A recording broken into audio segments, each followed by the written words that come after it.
in the house. Let's get started. Don't want to go too much over since we're recording. People can catch up if they miss anything.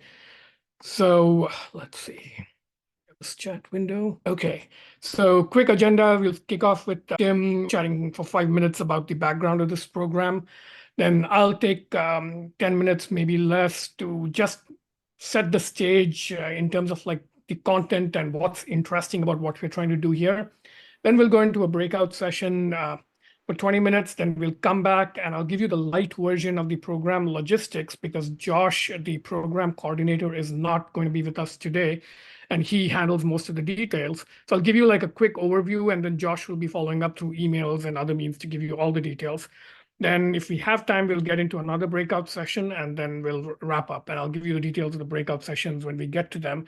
But we will not attempt to do like a big round of intros because I think that'll take up the whole hour. What we'll do instead is when you speak for the first time in a breakout group, just say your name so people can match face to name. We will be sharing the biographies you guys shared in the intake form as one big document. So you'll all have like a big document with photos and bios so you know who each other is.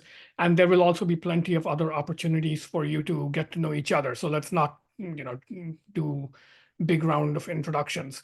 All right, so with that, I'll hand it off to Tim. Tim, let me know when you want to switch slides and so forth. That's great. Yeah, thanks for kicking us off, Venkat, and everyone for showing up and yeah, taking part in the program. If you were here last year, I apologize if this is kind of repetitive, but I figured it'd be worth giving some context around like how summer protocols came to be, why does the EF care about this, and what do we see our role in it both today and in the future. But at the very start, this came because I work on the Ethereum protocol. I help coordinate development around it and the different, potential changes we can make. And zooming out, I sort of had these higher level questions around like, how should we approach this, more broadly? Like, there's not a great framework to develop protocols like you have for like a startup or for, a product or like a piece of code. And there's all these questions, whether it's like, should you add more protocol functionality, or should you let people build stuff on top? And where should you draw those lines?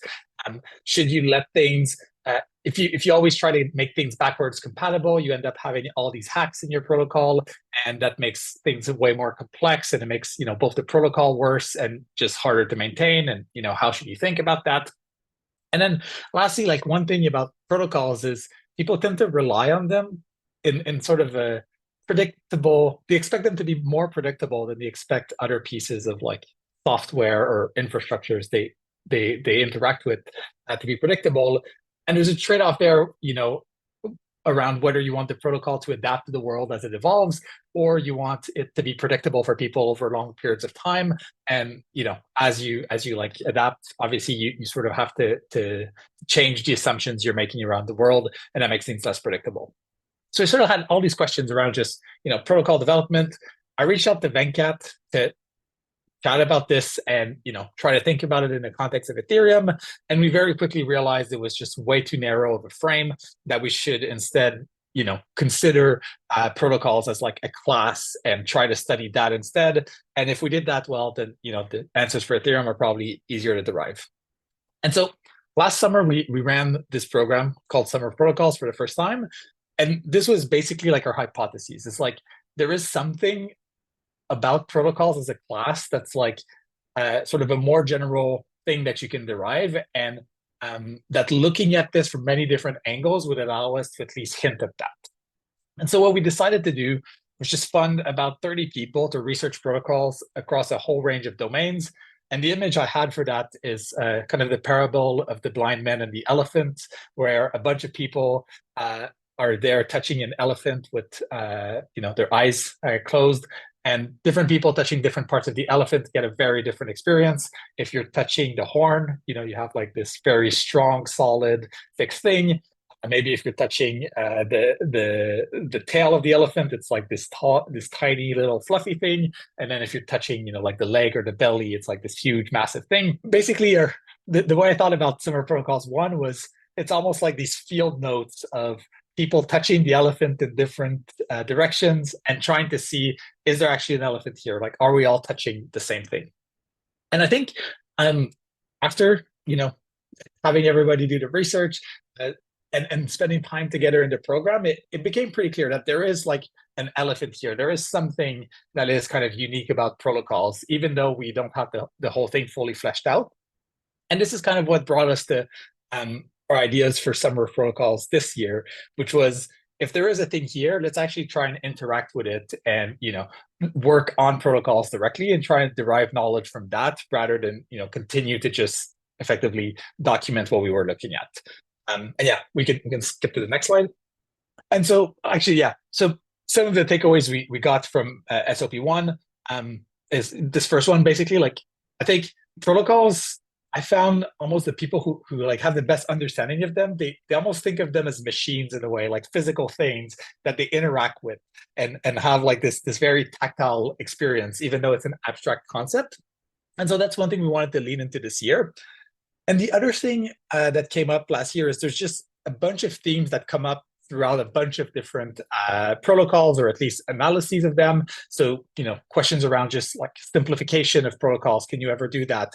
How the life cycle of a protocol works? What happens when different people want to have different versions of protocols and there's conflicts that need to be mediated either directly in the protocol or outside around it? And then how the protocols respond and change in times of crises. And so all of these themes felt like something that would be worth spending more time on, but that we'd probably learn the most by actually working on stuff rather than trying to just observe existing protocols. And then again, yeah, the other takeaway, I mentioned this at the very start, but it's just not like a very legible field right now, and there's probably a lot of value in actually improving on there. And so our sort of like high level theses for SOP2 this summer was, one, again, learning by doing is a really valuable thing to do. And this is what all the pigs are effectively about. And one thing we also wanted to do this year, a bit differently from last year, is doing this more in public, so that it's not only the people working on the actual pigs that get to sort of see this, but that we can hopefully have like a community grow around this where many people are able to observe and also derive insights from this. I think the other big thing is just, protocols aren't quite legible like startups or academia or software engineering is. So pills are effectively our like propaganda arm, where we're trying to figure out what's the best way to like convince people that protocols as a first class topic are like an interesting thing to look at. And this is where we're willing to be far more speculative in terms of, what we're going to do and what the best approach is here. And I know I've been like saying over and over, we want to like do stuff and not just do theory and observe, but it is also like a pretty important part of this to look at the higher level meta processes around protocols. And so there were two original pig applications that were more focused on that. And so we decided to basically carve out a special spot for them in the program, which we've called POGs, Protocol Orienteering Grants, that will be focused on more like meta level observation of both specific, the specifics of their projects, but we think having them as part of the cohort will also be nice because they'll get to see everyone else kind of working on their pigs in parallel. So that's it for like SOP and why we do this and what we want. The last thing I'll just say around like why the Ethereum funds this and how should you all feel about that. Basically, the main thing we want out of this at the EF is just like better mental models to think about our problems at some point. So, I don't think I know none of the pigs, and I think, most of the pills don't have anything to do with Ethereum, and that's fine. And I just want to be explicit, like you shouldn't feel like you need to like tie Ethereum in your project somehow. Like it is totally fine. There's no expectation of that. I think what we want is, more people in general to be thinking about protocols in more domains and sort of helping seed this. And I think the thing as well that we think is pretty critical is, we're happy to fund this year. We funded it last year, but over time, we want this thing to have like a life of its own. Like it shouldn't only depend on one crypto foundation. Ideally, it shouldn't depend on just crypto foundations. And this is part of why this year we're trying, to kickstart the forum to have more of this happening in public. Because if you think of like protocol studies as an academic field, you don't want to have like a single funder. You don't want to have like a single like bottleneck institution. So we'd like to see this evolve, in the habit life of its own beyond the EF, beyond crypto. Pause here, but hopefully that was some helpful context around just why we're doing this and yeah, why it's funded by the EF. All right. Thanks, Tim. And yeah, Tim was using the elephant metaphor last year, and I didn't think of this, but it's nice to see that the metaphor extends naturally into year two. We're moving from checking whether there is an elephant to trying to tame the elephant. Fun factoid about elephants, they're the only major species that humans work with that are not actually domesticated. They're not like cows or cats or dogs. You really do have to catch them in the wild and like break them. And Indian and South Asian elephants, they are much easier to do. That's why they're much more used in Asia, but African elephants are really hard to break, which is why there's not much use of them as domesticated animals. Okay, so last year was figuring out if there was an elephant. This year it's taming the elephant.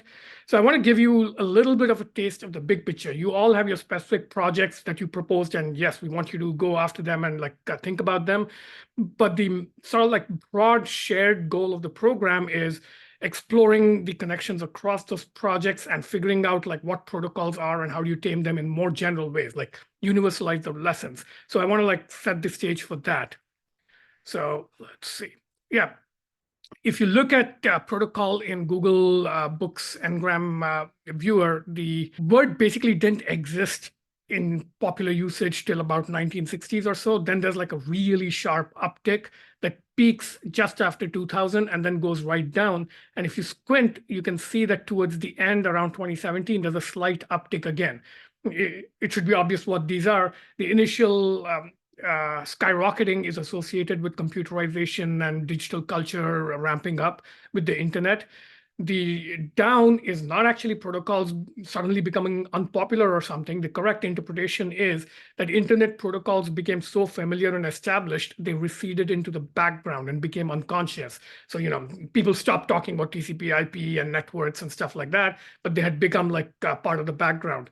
And now we're talking again because crypto is an unsettled layer. If you set up a Google alert for the word protocol, and I recommend you do that, I've had that going since last year, you'll notice that about 70 to 80% of hits tend to be from the crypto world, but the other 20% seem to be from like, you know, healthcare protocols, clinical protocols. One popular one is concussion protocols for football players who get injured in games. So you've got like an interesting spread there. But this is kind of like a very noisy signal. I want to give you another very fun one that I discovered. I'm a huge fan of Doctor Who and Star Trek, and there happens to be a very nice search engine for the scripts of those shows. And if you look for the word protocol, Doctor Who Classic, the show that went from 1963 to 1989, 695 episodes, but only 2 usages of the word protocol, so like an incidence of 0.3%. And the modern reboot version, just 180 episodes, 70%, 39% incidence. And this is like obvious if you watch both the shows. It's like amazing how frequently the characters say protocol this, protocol there, security protocols broken, we are going into lockdown protocol. Like the usages are amazing. Star Trek, again, you see the same roughly temporal trend. The original series, the Captain Kirk ones, no mentions at all. So I don't know if this is super accurate, but I'm trusting the search engine here. TNG had 19% incidence. And my favorite show, this is, by the way, this was a little surprise to me. Voyager happens to be my favorite example of the Star Trek franchise. It has like more than 100%. So there's like more than one instance on average of the word protocol per episode. So you can kind of see that something is going on here. The word is people are noticing the elephant, to extend Tim's metaphor, right? And this is a montage. I don't know how many of you saw it, but Kara Kittel, one of our researchers last year, she just put together a montage of the usages of the word protocol in movies. This is Hollywood movies. It'll be interesting to see if it works in translation, but I want to play it. It's just a couple of minutes long, and it should give you a right brain sense of what you're talking about. So let me know if this doesn't come through properly. Your flagrant disregard for protocol has unnecessarily placed yourself and my officers in the line of fire. Yeah, I don't know the protocol on that one. Well, what's protocol then? Warning, violation of protocol. This is beyond protocol. There's a plan of action that exists called the Least Resistant Bomb Location Protocol. The house party protocol, sir? That was my protocol. That was just protocol. Some protocol we got here. So I don't really know the protocol here. Sir, that's against protocol, sir. Secondary protocol. Protocol 1 has been validated. Protocol. Our first protocol demands that we protect you. Now, the protocol in theory is sound. No, he just asked for the protocol. Serve rounds and stay within hospital protocol. I was asked to acquire their recognition protocol, which I did. It's just protocol, so we don't address each other by our names during the robbery. It's not correct protocol. I'll give you a call for a protocol test as soon as it's hot. Didn't know you'd be a stickler for protocol.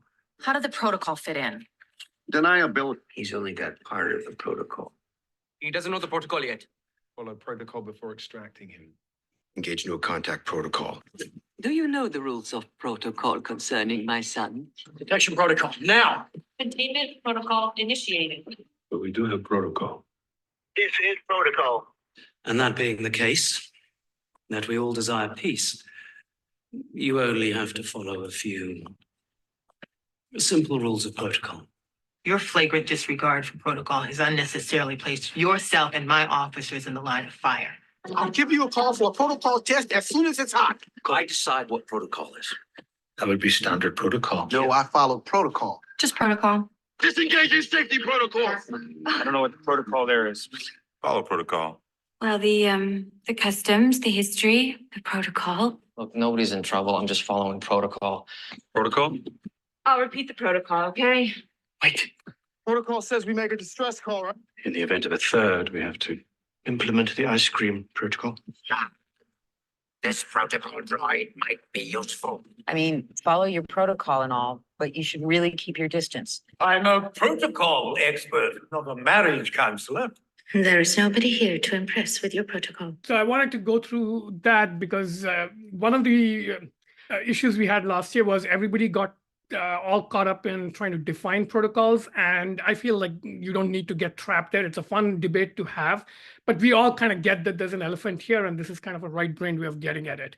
So this is kind of like my thought starter, prime the pump set of ideas for you. And what I think is going on is there's a process we can call protocolization at a global level that's affecting all of civilization. It's kind of like urbanization or industrialization.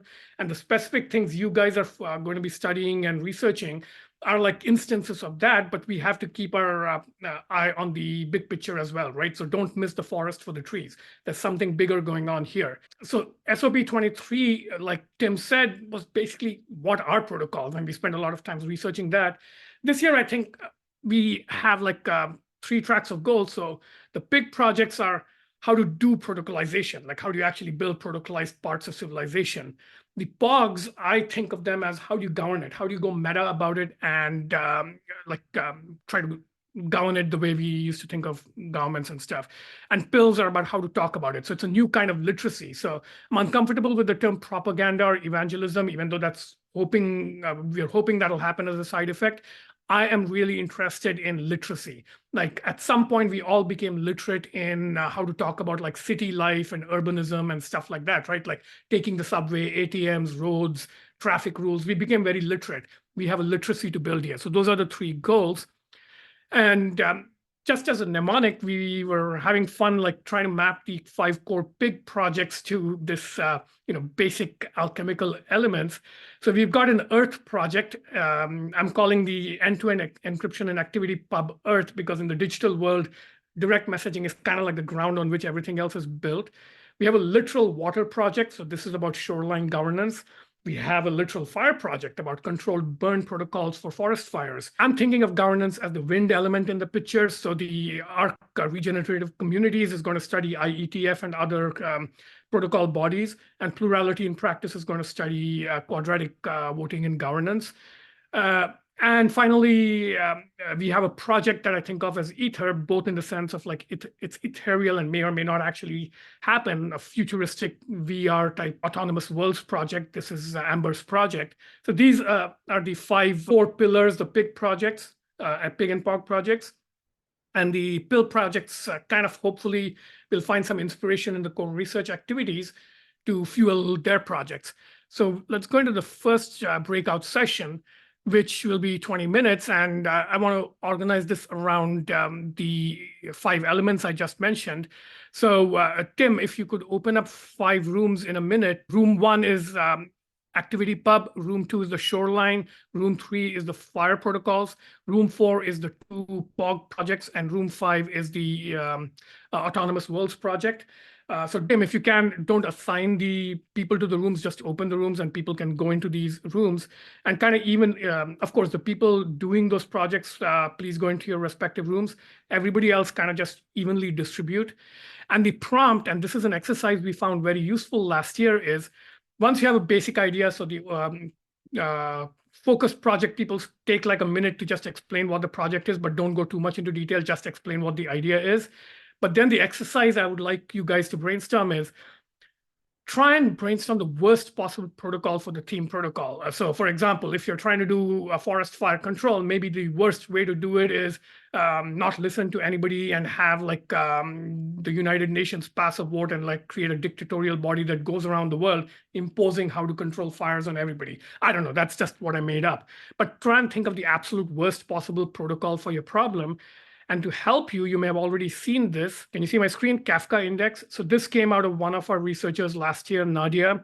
So her essay on dangerous protocols led to this notion of Kafka protocols. And this, I'll post the link in the chat, but you can take a minute to look at this. But basically, she has a checklist, which she brainstormed with other researchers in the group of what are the marks of a protocol being really bad and how do you like apply the index? And she has 3 archetypes of good versus bad protocols. So Kafka is really bad. Bartleby is like somewhere in between. And then what we call whitehead protocols, it's based on this quote, civilization advances by extending the number of important operations which we can perform without thinking about them. So good protocols vanish into the background and are really effective, even if you don't think about them. So this is kind of your prompt here. And then, yeah, let's take 15, 20 minutes to just chat. So I'm going to stop sharing. Tim, if you could open up 5 rooms, let me flash that again. Actually, I'll leave this up while Tim is opening up the room. So room 1, earth, room 2, water, room 3, fire, room 4, wind, room 5, ether. All right, over to you, Tim. Yeah, I think I created the rooms. I can't name them, so y'all have to just self-select. They're called rooms 1 through 5. All right, everybody go into your rooms, please. Where are the room links? I can see them on my screen. I don't. Oh, yeah, it's breakout rooms. There's more and more people are leaving, so I guess people are getting it. If you really can't figure it out, I can also put people in rooms. So, and there's yeah, if people haven't ended up joining, just dump them in some room. Looks like most people have gone. The AI autopilots haven't yet gone. Yeah, I can stay here. So I guess you and I can circulate and let's set a timer of. I'll set a timer for like 15 minutes, and at that point you can send them a warning. Okay, I'll join right now. Warning in progress. All right, do we have everybody back? Looks like it. Okay, hopefully that gave you a little bit of a taste of the kinds of conversations we had last summer. And as I'm sure you noticed, it takes a little while to warm up to the themes and like get into like a rhythm of like talking interestingly about this stuff. And last summer, I think halfway through the summer, the conversations really started gelling and we could like have really interesting conversations. So that was just to give you guys a taste of what will hopefully become more and more interesting over the summer. So let's see. I want to spend like a very quick 5 minutes or maybe 6 minutes on program structure. Like I said, Josh is not here today, so you'll get more details later, but just on the process and logistics. So overall program structure, this is not a university research department or industrial research lab. There is no research manager.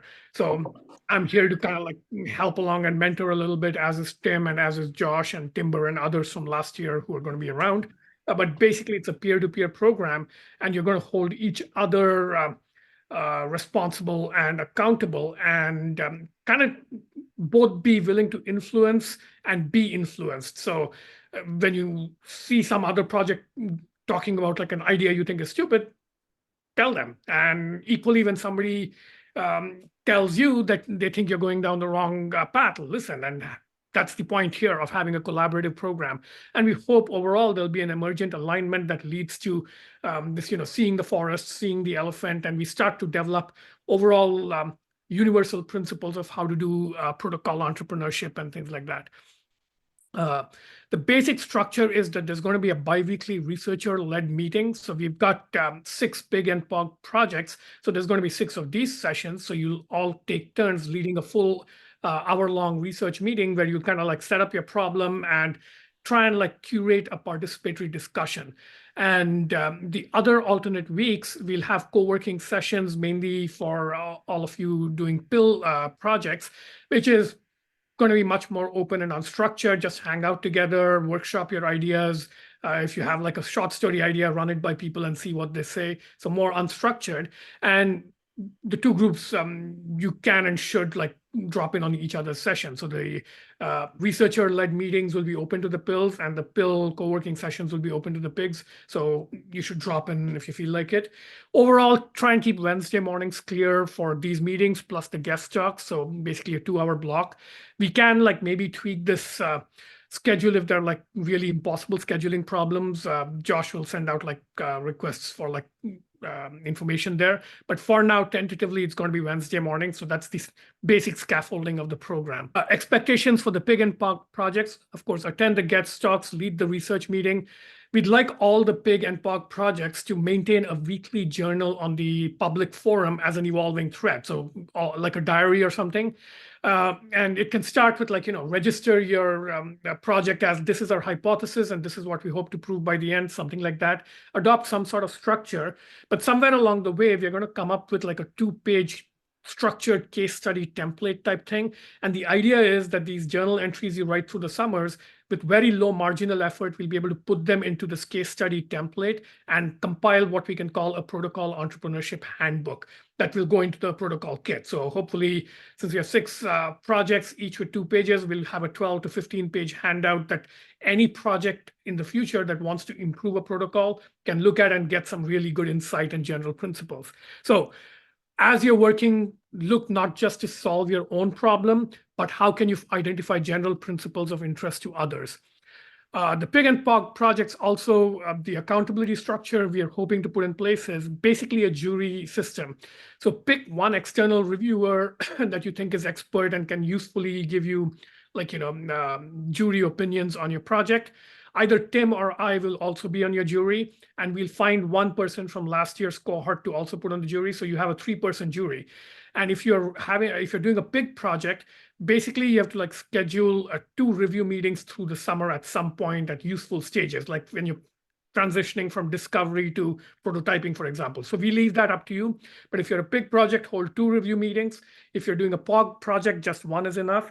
But these 2 review meetings, and then there'll be a final sort of like presentation session in September after the program is over. That'll be the assessment of like, all right, did you do what you set out to do? So we're trying to adopt something like an academic thesis panel or start a board meeting type structure to keep you guys accountable.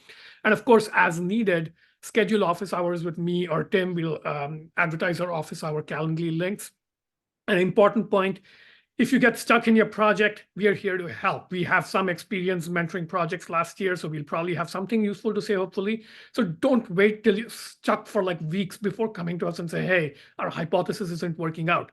Flag it early, come chat with us. If it turns out that we're not the appropriate people to brainstorm with, we'll try to find other people for you to talk to, or we'll figure out something. We just don't want you to stay stuck since it's a short 4-month project window. Similarly, start a thread in the forum for your project.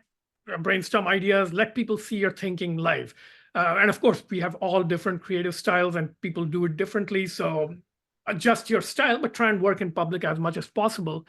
The key date for you guys is publish a draft version of your project by June 30th, so about halfway through the program. And early in July, we have a couple of sessions on the calendar where you can basically do like a showcase show and tell, where you'll come and say, this is a short story I'm trying to write. Here's the draft, go read it. And this is the plot, and maybe I have problems. If you're writing a cartoon or a meme, share a couple of them. So very quick review. And then we'll have kind of a voting mechanism to determine the top 10, and our partner GCC has some follow-on grants. But we hope you're excited enough about your project to pursue, regardless of the slight competition element we have going. We really like everybody to like work on discovering, interesting ways to build people on protocols. The guest talks and the PICPOC meetings and the co-working sessions are optional for you guys, but we strongly recommend that you take advantage of this and show up and make use of it. And for the pill projects especially, I think it's important to have fun because yes, there's evangelism and propaganda elements, but fundamentally it's a creative projects in developing a literacy and learning to talk a new language. And I think the best way to learn a new language and teach a new language is to have fun. So your job is to have fun over the summer. For the Chinese track, if any of you are here, Fang Ting is the coordinator, but I suspect most of the China track is not here since the fifth room was empty. But they have their own track with the Chinese time zone, and there's going to be like a track similar to that over there. So Fang Ting will be talking. Is Fang Ting here? I don't think so, right? But yeah, she'll be in communication and she'll be putting together similar structure for the China track. Okay, just a quick whip through the meeting structure. So yeah, alternate weeks, starting with this kickoff, there's going to be co-working sessions and then the researcher meetings. But the first researcher meeting we'll run and we'll basically make it a retrospective of last year's research. But the big protocols for the fire project is going to be the first one up on June 5th. But this is, by the way, changeable. You can like trade spots. Josh will coordinate, but I've just tentatively scheduled everybody. So Activity Pub is 6:19, Shoreline is 7:17. We'll have these showcase for the pills halfway through. And towards the end, we'll have basically a final program closing around the end of August, 8/28. So that's a Wednesday. Just an informal town hall type discussion of how the projects went. But the actual closing event for each individual pig or pug will be the final presentations to your jury. And we'll kind of like, this is not like, pass, fail. We are not awarding grades or something.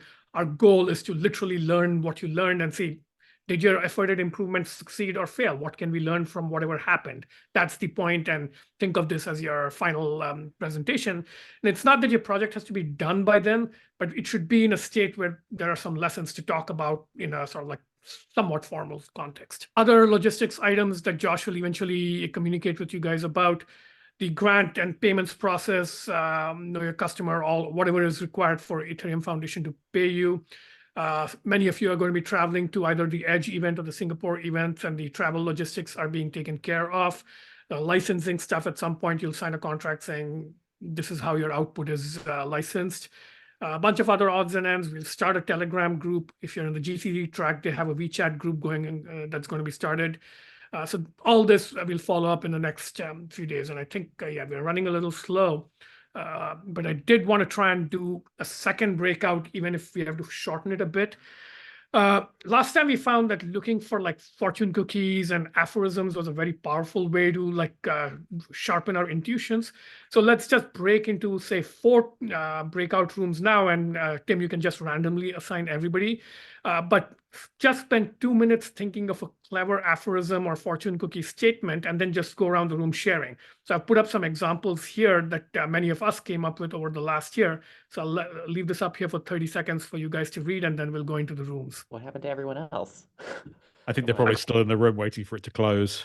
Maybe they're taking the opportunity to talk about aphorisms without me there to be a downer. I was thinking of like, because I'm coming from background in music, so I was thinking about something about is a protocol like so harmonious you don't even notice? I feel like they have protocol is harmonious, like so harmonious it's becomes background noise. Hey, people are coming back. So it might be fun to start a forum thread on this where everybody can post whatever they came up with, and you'll have a little bit more time to like refine your fortune cookie.